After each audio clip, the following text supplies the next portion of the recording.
Tunamshukuru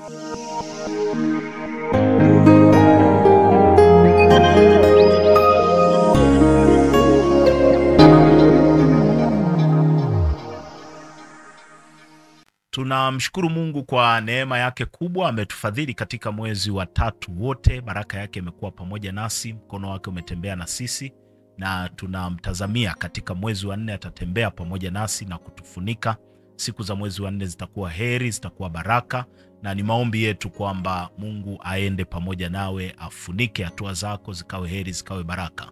Ukisoma katika Zaburi ya 65 aya 9, Biblia inasema, umeijilia nchi na kuistawisha, umeitajirisha sana.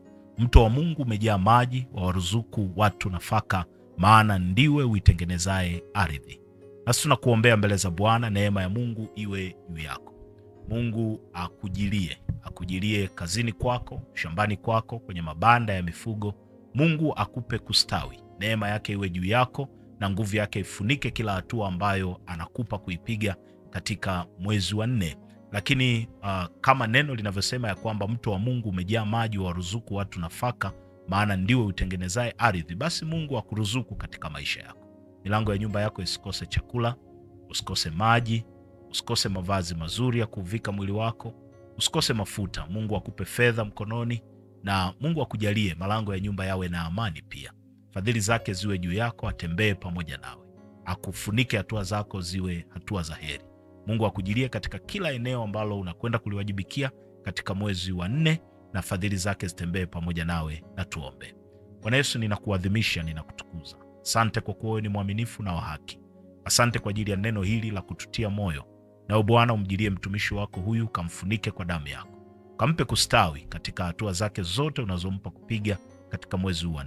Muangalie katika shamba, muangalie katika kazi, katika biashara. Neema yako iwe pamoja naye. Ukamstawishe Bwana katika masomo yake, ukampe neema. Fadhili zako ziwe juu yake Bwana, ukamuinue. Asante kwa ajili ya neema na fadhili ya kutoa ruzuku kwa ajili ya maisha yetu. Ukampe chakula mezani, ukampe maji, ukampe mafuta. Vike kwa mavazi mazuri Bwana. Mpe fedha mfukoni mwake na mkononi mwake. Neema yako na amani yako ikafunike malango yake, katika jina la Yesu Kristo, mwana wa Mungu aliye hai. Amen. Mungu akutunze, Mungu akuhifadhi. Asante sana kwa kufuatilia kipindi hiki.